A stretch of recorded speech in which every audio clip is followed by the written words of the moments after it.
जंग के बादल एक बार फिर मंडलाना शुरू हो गए हैं और वीकेंड पर जो मुज़ाकरात के हवाले से एक पॉजिटिव सेंटिमेंट जनरेट हुआ था उसकी धज्जियां उड़ा दी हैं। अमेरिका बहादुर ने वो इकदाम किया है जिसकी वजह से वो अमेरिका बहादुर कहलाया जाता है। स्ट्रेट ऑफ हॉर्मूज के आगे सी ऑफ ओमान के ऊपर उन्होंने ईरान की कश्ती को पकड़ लिया है और उसके बाद ईरान का क्या रिस्पॉन्स आया है, कैसे बयानात सामने आ रहे हैं, जिसकी वजह से ऐसे लग रहा है कि जंग स्टार्ट होने वाली है और इस्लामाबाद की जो तैयारियां हो रही थी वो तो बिल्कुल गई हैं। आज की इस वीडियो में हम देखेंगे यूएस का ये इकदाम ये इन्होंने क्यों लिया है, यहाँ पर क्या ऐसी जरूरत पेश आई और ईरान की जानिब से अब क्या स्टेटमेंट्स आ रही हैं। ईरान अब किस चीज के लिए तैयारी कर रहा है वो बड़ी खतरनाक है। पूरे गल्फ को उन्होंने एक बार फिर धमकी लगा दी है और ये सिचुएशन एक बार फिर वॉर की जानिब बढ़ रही है। आइए जानते हैं क्या होगा। तो पिछले हफ्ते जुमेरात को हमने देखा था लेबनान सीज फायर के बाद ईरान ने ऐलान किया कि straight of Hormuz commercial vessel के लिए खुल चुकी है। ईरान ने ओपनली अनाउंस किया कि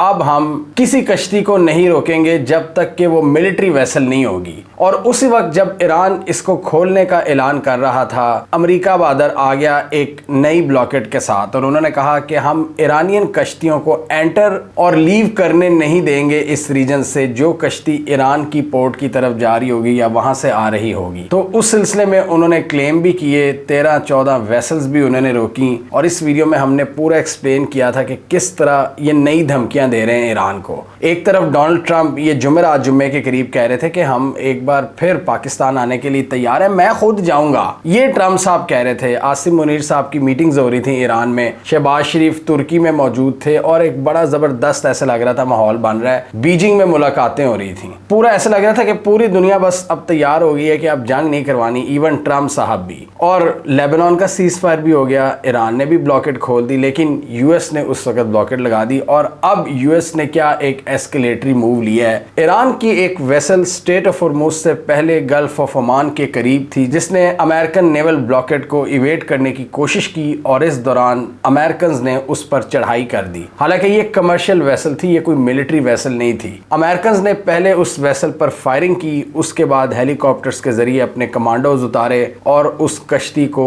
कब्जे में ले लिया। अमेरिकन के मुताबिक हम उसे अपनी करीबी अमेरिकन फोर्सेस के जरिए इस्तेमाल किसी पोर्ट पर ले गए इंस्पेक्शन के लिए और उसके अंदर से जो माल भी निकलेगा वो हम माले गनीमत के तौर पर रख लेंगे। ये जो ईरानियन वेसल अमेरिकन ने पकड़ी है इसका डेटा मेरीन ट्रैफिक डेटा के मुताबिक जाहिर करता है कि इसने सेवरल टाइम्स चाइना और ईरान के दरमियान सफर किया हुआ है, यानी ईरान और चाइना के दरमियान जो ट्रेड होती है उसमें ये कश्ती ईरान इस्तेमाल करता रहा है। तो ये हमला अमेरिका ने सिर्फ ईरान पर ही नहीं किया, चाइना पर भी किया और इसी वजह से चाइना की भी सख्त कंडेमनेशन आई है। इस हवाले से चाइना ने कहा है कि इंटरनेशनल वाटर्स में आप दूसरों की कमर्शियल शिप्स को रोककर खुली बदमाशी कर रहे हो जो कि अनएक्सेप्टेबल है, इलीगल है। और आपको याद होगा हमने इस वीडियो में अमेरिका की इसी धमकी के बारे में जिक्र किया था जो चाइना को ये पैगाम देना चाहते हैं कि आने वाले दिनों में ट्रंप के साथ जो मीटिंग हो रही है शी जिनपिंग के साथ, उसमें चाइना को ये कह रहे हैं कि रेयर अर्थ मिनरल के हवाले से हम पर बैन ना लगाना, नहीं तो हम तुम पर ऑयल की सप्लाई को चोक कर देंगे। हमारे पास ऑयल सप्लाईज के हवाले से लेवरेज है, हम इन पानियों को ब्लॉक कर सकते हैं इन चोक पॉइंट्स के जरिए। चाइना को उन्होंने कहा कि तुम इन रस्तों से तेल लेते हो, हमें नहीं चाहिए, हमारी अपनी प्रोडक्शन है, तुम्हें जरूरत है तेल की। और ये पैगाम उन्होंने दिया, दो बेसिकली पैगाम, एक तो डायरेक्ट पैगाम दिया कि ईरान को वेपन सप्लाई करने का सोचना भी मत, और दूसरा उन्होंने ये पैगाम दिया कि रेयर अर्थ मिनरल्स के हवाले से अगर तुम बैन नहीं हटाओगे तो हम तुम्हारी जो सप्लाई लाइन है तेल की उसको चोक करते रहेंगे। नेवल ब्लॉकेट, जो डर चाइनीज को पिछले कई सालों से था, एक नाइटमेयर था चाइनीज का, ये अब हकीकत बन रहा है। मतलब चाइना की ट्रेड को मुतासिर किया जा रहा है, बेशक वो ईरान के साथ ही क्यों ना हो। और इसलिए फिर चाइना इसका जवाब लाया था BRI की शक्ल में, बेल्ट एंड रोड इनिशिएटिव, जमीनी रस्ते के ईस्टर्न एशिया वाली साइड पर अमेरिका का कम इन्फ्लुएंस है, सेंट्रल एशिया से कनेक्ट करेंगे हम ईरान को और वहां पर ये कुछ नहीं कर सकेंगे। मिडिल कॉरिडोर्स और पुराने सिल्क रूट्स के जरिए हम अपने दोस्तों को कनेक्ट करेंगे, रूस हो, ईरान हो, तुर्की हो। ये रास्ते तो बहुत लंबे हैं, लेकिन ये आपको अमेरिका के नेवल ब्लॉकेट से बचाते हैं जो समंदरों में हैं और जहां अमेरिका की ज़्यादा मजबूत पोजीशन है। चाइना भी इसको काउंटर करने के लिए क्या कुछ कर रहा है वो आप इन वीडियोस में देख सकते हैं कि वो भी नेवल मैदान में अपनी ज़्यादा से ज़्यादा पोर्ट्स बिल्ड कर रहा है, चाहे वो हॉर्न ऑफ अफ्रीका में जिबूटी पर प्रेजेंस हो, साउथ चाइना सी में इनकी प्रेजेंस हो, गवादर में पाकिस्तान के साथ इनका कोलैबोरेशन हो, या फिर श्रीलंका में। तो ये एक नेवल बैटल है जिसको अमेरिका अब एक तीर से दो शिकार करने की कोशिश कर रहा है। एक ईरान को भी सबक सिखा रहा है और दूसरा चाइना को पैगाम दे रहा है कि तुम जो बड़े इकोनॉमिकली सुपीरियर बनने की कोशिश करते हो, तुम्हारी इंडस्ट्री इसी तेल पर चलती है और अगर हम ये तेल बंद कर देंगे तो तुम्हारी इकोनॉमिक ग्रोथ का क्या बनेगा। ये पैगाम दिया जा रहा है चाइना को और ये जो बुली किया जा रहा है ये सिर्फ ईरान को नहीं किया जा रहा है, ये चाइना को भी बुली किया जा रहा है। इस हवाले से IRGC का ये बयान आया है कि हम तैयार बैठे हैं एक्शन लेने के लिए और हमारे पास कैपेसिटी थी यूएस के इस होस्टाइल एक्शन को रोकने की जहां से ये फायरिंग की गई यूएस की वॉरशिप की जानिब से। उन्होंने कहा कि हम एक्शन लेने ही वाले थे लेकिन हमें पता चला कि इसमें फैमिली मेंबर्स मौजूद हैं क्रू के, लिहाजा हमने अभी एक्शन नहीं लिया। और इसलिए ईरान अब इसका क्या जवाब दे रहा है। ईरान कह रहा है हम निगोशिएशंस का हिस्सा नहीं बनने जा रहे, जो सेकंड राउंड होने जा रहा है इस्लामाबाद में, जिसमें रिपोर्टेडली अमेरिका के कार्गो तैयारे सीक्रेट सर्विस पहुंच चुकी थी उनके टॉप ऑफिशियल्स का इक्विपमेंट लेकर, जिसमें हम सुनते हैं कि वो बाथरूम तक अपना यूज करते हैं, सिक्योरिटी ऑफिशियल से लेकर खाना, बाथरूम, एक एक चीज वो अपनी इस्तेमाल करते हैं, गाड़ियां। तो वो नूर खान एयरबेस पर लैंड कर गई थी और डोनाल्ड ट्रंप ने भी कहा था कि हमारे नुमाइंदे पहुंच रहे हैं इस्लामाबाद। और इस हवाले से ईरानियंस अब सीधे हो गए हैं। ईरानियंस कह रहे हैं कि जी अगर आपने इसी तरह हमले करते रहने हैं तो फिर गुड बाय, हम अब इस तरह की बुली मजीद बर्दाश्त नहीं कर सकते, हम जंग के लिए तैयार हैं। और इस हवाले से इनकी एक प्रोफेसर मरांडी हैं जो कि इस वक्त ईरान की इंफॉर्मेशन डोमेन में ईरानियन हुकूमत के साथ बहुत क्लोजली काम कर रहे हैं, बड़े ज़बरदस्त एनालिस्ट हैं, प्रोफेसर हैं और इस्लामाबाद भी तशरीफ़ लाए थे। उन्होंने धमकी लगा दी है, बेसिकली अगर वो कुछ भी कहते हैं तो वो ईरान का ही पैगाम होता है। उन्होंने पूरे गल्फ़ को धमकी लगा दी है कि आप जो भी रेजिडेंट्स यहाँ पर रह रहे अपना मुल्क छोड़कर आया हुआ है वो गल्फ छोड़ दे, क्योंकि जो जंग शुरू होगी उसमें कोई भी नहीं बचेगा इस रीजन का बंदा। उन्होंने क्लियर कट धमकी लगा दी है कि जो अमेरिका कर रहा है, आपका दोस्त जिसको आप फैसिलिटेट कर रहे हो वो इस रीजन को पीसफुल नहीं रखना चाहता, लिहाजा हमारे हमले भी ऐसे होंगे कि हर एक तक आग पहुंचेगी। उन्होंने क्लियर कट कह दिया और उन्होंने कहा कि ये मैं आम सिविलियंस को धमकी नहीं दे रहा, मैं उन गवर्नमेंट्स को यहाँ पर ब्लेम कर रहा हूँ, आपकी हुकूमतों को जिन्होंने यूएस को फैसिलिटेट किया, इस ईवल एक्सिस का पार्ट बने हैं। आप इस जंग को छोड़ दें, नहीं तो आपके बड़े कॉन्सिक्वेंसेज होंगे। उन्होंने कहा कि leave UAE, Bahrain, Saudi Arab, Qatar, Kuwait immediately, Iran will retaliate destroying everything, these regimes are guilty partners in the genocidal Epstein coalition and won't be forgiven. The rising temperature in the Persian Gulf will soon make them uninhabitable. यानी ये जगह रहने के काबिल नहीं रहेंगी। ये एक धमकी आ रही है ईरान के अनऑफिशियल सर्कल्स की तरफ से। और ईरान के जो पार्लियामेंट के स्पीकर हैं उन्होंने भी 1 घंटे की स्पीच की है, एक स्टेटमेंट दी है, किसी से वो बातचीत कर रहे थे, किसी थिंक टैंक से। उसमें उन्होंने अमेरिकन को पैगाम दिया है कि हम आपकी तरह इतने एडवांस तो नहीं है मिलिटरीली, हमें पता है, लेकिन हमारी जो एसिमेट्रिक वॉरफेयर कैपेबिलिटीज हैं, और एसिमेट्रिक वॉरफेयर कैपेबिलिटीज वो हमने आपको कई वीडियोस में बताई हैं, वही गोरिल्ला टैक्टिक्स जो तालिबान ने लड़ी थी अमेरिका के खिलाफ 20 साल तक, कि अगर ग्राउंड इन्वेजन हो जाती है तो क्या फिर होगा, एक तबाही होगी, मुल्क तो तबाह होगा, लेकिन अमेरिका वो जंग नहीं जीत पाएगा। ये इन्होंने कह दिया, ईरान ने क्लियर पैगाम दे दिया है। और अगर तालिबान से मवाजना करें ईरान की IRGC का,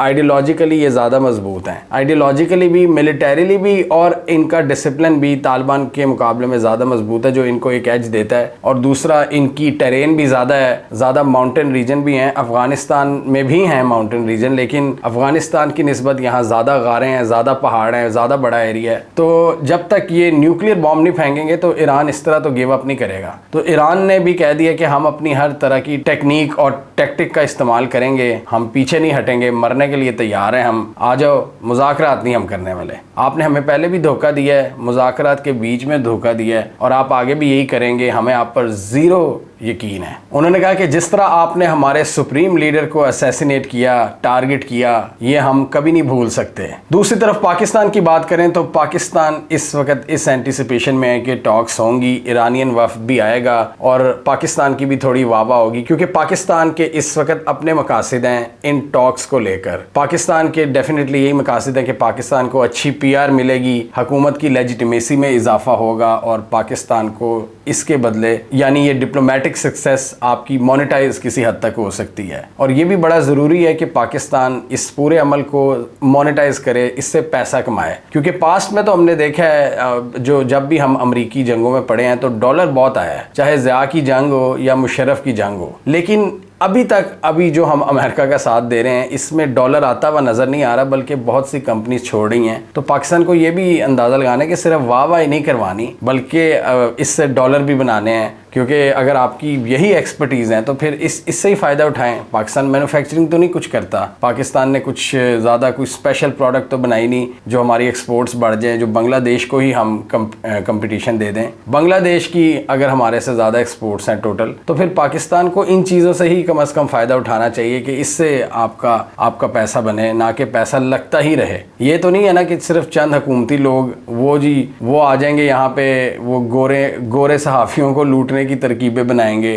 कि जी हमारी छत इस्तेमाल कर लो, हमारा होटल इस्तेमाल कर लो, इतने पैसे दे दो। तो हम तो इस तरह की दिहाड़ी लगाने वाले हैं। हुकूमत को चाहिए कि ऐसा सिस्टम बनाए कि इससे फ़ायदा उठाए, बड़े बड़े बिल्स बनाए और एक लंबी गेम का सोचे। लेकिन हुकूमत फ़िलहाल क्या कर रही है, हुकूमत ने क्या करना होता है कि लोगों का कारोबार बंद करना होता है, सड़कें बंद करनी होती हैं। अभी भी हम ऐसी रिपोर्ट्स देख रहे हैं। इस्लामाबाद में बातचीत करने वाले आए ना आए, स्ट्रेट ऑफ हॉर्मुज़ खुले ना खुले, लेकिन पाकिस्तान की गलियां पहले ही बंद हो चुकी हैं इन टॉक्स के चक्कर में। और मतलब आम आवाम को सबसे पहले हम उनको टारगेट करते हैं। दुनिया भर के लोगों को हमने फैसिलिटेट करना है, एलीट क्लास को फैसिलिटेट करना है, लेकिन जब बात आती है पाकिस्तानी अवाम की, उनको भेड़ बकरियों की तरह ट्रीट करना है। स्ट्रेट ऑफ हॉर्मुज़ के हवाले से बात करें तो जब से जंग शुरू हुई है, ये इस रीजन में सबसे बुरा दिन था स्ट्रेट ऑफ हॉर्मुज़ में, क्योंकि कोई कश्ती नहीं गुजरी 24 घंटों में। और इसी वजह से हम देख रहे हैं कि मार्केट का सेंटीमेंट भी बुरी तरह से बिगड़ चुका है। ऑयल की प्राइसेस एक बार फिर राइज होना शुरू हो गई हैं, जो ट्रम्प के पिछले बयान के बाद मार्केट्स को एक सुख का सांस मिला था। मार्केट्स फिर गिरावट का शिकार हैं और यूएस में जो गैस की प्राइसेस हैं वो भी बढ़ती जा रही हैं और ईस्ट एशियन मार्केट्स में देखें तो वहां ऑयल महंगा होता जा रहा है। अब यहाँ स्ट्रेट ऑफ हॉर्मुज़ के ऊपर क्लियरली यूएस ने एक ऐसी एस्केलेशन की है जिसकी वजह से ये सारी टॉक्स हमें डीरेल होती हुई नजर आ रही हैं। एक तरफ अमेरिका जहां अपने लोग भेज रहा है इस्लामाबाद में, अपना पूरा सामान उनको फैसिलिटेट करने के लिए, यानी टॉक्स में शरीक होने के लिए, और दूसरी तरफ ग्राउंड पर वो क्या कह रहे हैं, ये भी एक अजीब सी बात है कि डोनाल्ड ट्रंप जब भी इसमें किसी पुरजोशी का इजहार करते हैं वहां पर कुछ ना कुछ खराब हो जाता है। इससे क्लियर पता चलता है कि वहां पर दो पावर ग्रुप्स आपस में गुत्थम गुत्था है। खुद अमेरिका के अंदर एक जंग का खात्मा चाहता है और जब जंग के खात्मे की बात हो रही होती है तो फिर कोई ना कोई मसला क्रिएट कर दिया जाता है। स्ट्रेट ऑफ हॉर्मुज़ के अलावा एक और स्ट्राइकिंग पॉइंट है लेबनान का जो सीज फायर है, इजराइल उसकी भी पूरी पासदारी नहीं कर रहा, जबकि उसने लतानी रिवर तक बहुत सा एरिया कैप्चर कर लिया है और लोगों को वहां एंटर नहीं होने दे रहा। और तीसरी चीज है यूरेनियम एनरिचमेंट की और न्यूक्लियर प्रोग्राम की। ईरान की जो हाईली एनरिच यूरेनियम पड़ी है 400 किलोग्राम की, ईरान के अंदर दफन है, जिसको ईरान ये भी क्लेम करता है कि ये हमसे छीनने आए थे और छीन नहीं सके। और अब यूएस ये मुतालबा कर रहा है कि हमें ये हमारे हवाले करो, और ईरान कह रहा है कि जो चीज तुम लड़कर नहीं ले सके तुम मुज़ाकरात की टेबल पर क्यों मांग रहे हो। ईरान कह रहा है कि वो जो तुम अपने पायलट को बचाने आए थे, जिसमें तुम अपने कई C-130 गवा चुके और कई फाइटर जेट्स, वो दरअसल तुम्हारा यही मिशन था यूरेनियम को चोरी करने का, जिसमें तुम नाकाम रहे हो और अब हम तुम्हें वो नहीं देने वाले। रूस इस हवाले से आगे आया है कि हम इस एनरिच यूरेनियम को, जो हाईली एनरिच यूरेनियम है, हम इसको रिसीव कर सकते हैं, लेकिन अमेरिका नहीं मान रहा। 2015 में रूस ने रिसीव की थी सब मल्टीलैटरल गारंटर्स की मौजूदगी में, क्योंकि वो एक मल्टीलैटरल एग्रीमेंट था। इधर यूएस और ईरान बातचीत कर रहे हैं। वहां पर मीडिएटर्स कौन कौन थे वहाँ पर यूरोप था, चाइना था और रूस था। यहाँ पर पाकिस्तान है और पाकिस्तान ये पैगामात शेयर कर रहा है। और एक पैगाम इसमें ये भी शेयर किया है पाकिस्तान के ज़रिए, ईरान को अमेरिका ने कहा है कि 20 साल के लिए यूरेनियम एनरिचमेंट को तर्क कर दो। ईरान कह रहा है कि हम 5 साल के लिए तर्क कर सकते हैं। पाकिस्तान कोई बीच का रास्ता निकालना चाह रहा है। इसके अलावा सुप्रीम लीडर जब हयात थे तो उनका ये पॉइंट ऑफ व्यू था कि हम यूरेनियम एनरिचमेंट को 60% तक ले गए हैं, हम इससे पीछे नहीं जाएंगे और 90% तक अगर यूरेनियम को एनरिच कर दो तो न्यूक्लियर बॉम्ब बन जाता है। अमेरिकन को यही डर है कि ये जो यूरेनियम इनकी पड़ी हुई है, ये जब हालात ठीक हो जाएंगे तो ईरानियंस इसको मजीद ज़्यादा एनरिच करके एटम बॉम्ब बना लेंगे। तो वो कह रहे हैं कि ये हमारे हवाले कर दो ताकि न्यूक्लियर का चांस तो बिल्कुल ख़त्म हो जाए। तो अभी ये जो ईरानियंस बातचीत में कंसीड करने के लिए तकरीबन तैयार हो गए थे, एक बार फिर उनके प्रेसिडेंट का बयान आया कि ये हमारी एनरिच यूरेनियम है, हम इसको अमेरिका के हवाले क्यों करें। और यहाँ पर तकरीबन $20 बिलियन के असासे भी हैं ईरानियंस के यूएस बैंकों में। बाइडन दौर में ये खबर आई थी कि वो उनको अनफ्रीज करने जा रहे हैं, अभी तक अमेरिकन ने किए नहीं है। तो एक ये भी बातचीत हुई है दोनों ममालिक के दरमियान कि पहले ट्रस्ट बिल्डिंग मेजर के तौर पर अमेरिका वो $20 बिलियन ग्रांट करेगा इनको और उसके बाद ये एनरिच यूरेनियम अमेरिकन को दे देंगे। ईरान इस पर मान नहीं रहा। ईरान कह रहा है कि ये इस पर बातचीत हो सकती है कि आप रूस वगैरह को दे दो, लेकिन अमेरिका वो नहीं मान रहा और ईरान कह रहा है कि हम 5 साल के लिए तर्क कर सकते हैं यूरेनियम एनरिचमेंट को। और हम जब यूरेनियम एनरिचमेंट को रिज्यूम करेंगे तो हम निचले लेवल्स पे ही एनरिचमेंट को रिज्यूम करेंगे, जिससे 3 से 5% तक हम यूरेनियम को एनरिच करेंगे, जिससे सिर्फ बिजली बनाई जा सकेगी सिविलियन इंफ्रास्ट्रक्चर के लिए। कहाँ 60%, कहाँ 5%। 60% तक ईरान कर चुका है, जो कि 400 किलोग्राम एनरिच यूरेनियम ईरान के पास पड़ी है। और कुछ पुरानी यूरेनियम रूस के पास भी पड़ी है ईरान की, वो कई हज़ार किलोग्राम में है, जो कि 2015 में ली थी। और अब ईरान कह रहा है कि हम जो फ्यूचर में ऑब्वियसली अभी तो नहीं करेंगे एग्रीमेंट के तहत, अगर एग्रीमेंट होता है और अगर जब हम रिज्यूम करेंगे तो एक स्पेसिफिक हमें इजाज़त दी जाए 3 से 5% की, जिससे हम सिविलियन पर्पसेस के लिए इस्तेमाल करें, बिजली बनाएं, एनर्जी बनाएं। जबकि अमेरिकन का कहना है कि हम आपको सिविलियन न्यूक्लियर प्रोग्राम अलाउ करेंगे, लेकिन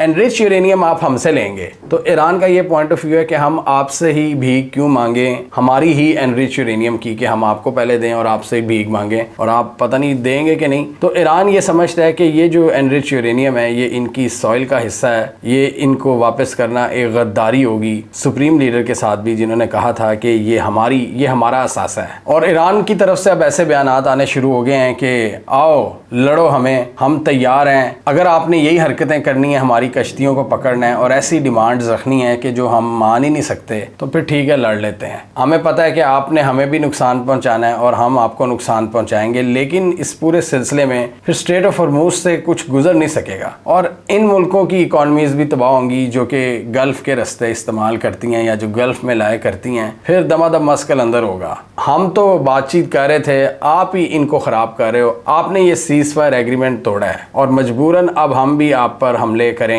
और प्रेसिडेंट का बयान आ गया है कि अमेरिका कोई नहीं होता हमें न्यूक्लियर राइट्स से महरूम करने वाला। और इसी तरह ईरान ने एक बार फिर स्ट्रेट ऑफ हॉर्मुज़ को भी दोबारा बंद करना शुरू कर दिया, जो ईरान ने पहले कहा था कि कमर्शियल वेसल्स के लिए खुली है। ईरान ने भारतीय टैंकर्स पर भी फायरिंग की है और ईरान अब मज़ीद तंग करेगा कमर्शियल शिप्स को, क्योंकि जो यूएस ने ईरान की कमर्शियल शिप के साथ किया है। ईरान कह रहा है कि यहाँ अगर हमारे इलाके में हमारी कोई कश्ती सेफ नहीं तो फिर किसी की भी कश्ती सेफ नहीं है। और ईरान को यहाँ पर क्या एडवांटेज है, मोज़ैक डिफेंस डॉक्ट्रिन, जिसको हमने इस वीडियो में एक्सप्लेन किया था कि ईरान की अगर सारी जो मरकजी क़यादत है उसका खात्मा भी हो जाए, जो ऑन ग्राउंड जो कमांडर होगा IRGC का, वो चीज़ें मैनेज करने की सलाहियत रखता है, उसने एक रेडियो सिग्नल जारी करना है और जो उधर मौजूद कमांडर होगा छुपा हुआ, वो ईजिली अपनी कार्रवाइयाँ कर सकता है, जिसके पास ऐसी कम्युनिकेशन डिवाइसेस होती हैं जो ट्रैक भी नहीं हो सकती। तो इसलिए ईरान के पार्लियामेंट स्पीकर ने कहा था कि हम एसिमेट्रिक वॉरफेयर में बहुत आगे हैं आपसे, हम कन्वेंशनल वॉरफेयर और वेपनरी में तो बहुत पीछे होंगे आपसे, लेकिन एसिमेट्रिक वॉरफेयर अगर आपने लड़नी है तो आ जाओ, हम तैयार बैठे हैं। और मोस्ट लाइकली यहाँ पर सीज फायर को ही एक्सटेंड किया जाएगा और खुद ईरानियंस के मुताबिक अभी हम डील से बहुत दूर हैं, ये डील वाले हालात नहीं है कोई। और इस हवाले से डेफिनेटली पाकिस्तान भी अपनी एफर्ट्स को तेज कर रहा है और शायद ये पैगाम अमेरिकन को भी दे कि आपकी जो एक्टिविटीज हैं ईरानियन कश्ती को ब्लॉक करने वाली, वो काउंटर प्रोडक्टिव हैं, जिसकी वजह से एक अच्छा खासा बना बनाया खेल खराब हो रहा है। हमें कमेंट सेक्शन में बताइए, आपके ख्याल में मामला किस तरफ जाते हुए नजर आ रहे हैं? क्या आपको ईरान का डेलीगेशन अगले एक दिन में पाकिस्तान आता हुआ नजर आ रहा है, या आपके ख्याल में ये मुज़ाकरा डीरेल हो चुके हैं? या ऐसा भी हो सकता है कि लास्ट टाइम की तरह जब मामला